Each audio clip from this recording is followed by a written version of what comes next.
А государственный ансамбль «Осякэ» представит Коми во всероссийской хоровой акции в честь Дня России. Называется она «За Родину, за Россию». Сегодня в сквере за Стефановской площадью артисты исполнили сразу оба гимна России и Республики Коми.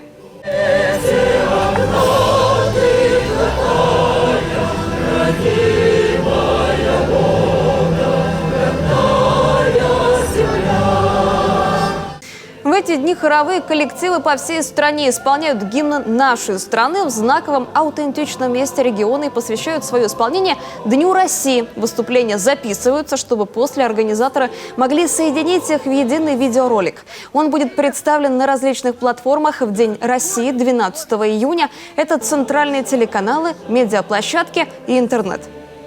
Наши коллеги во всех регионах России участвуют в этой замечательной акции, что позволяет нам подчеркнуть многонациональное единство нашей необъятной Родины.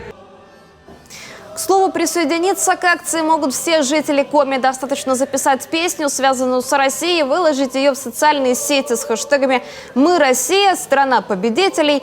Этим дополнительным произведением от «Осякэ» станет гимн Республики Коми, исполненный на коми языке.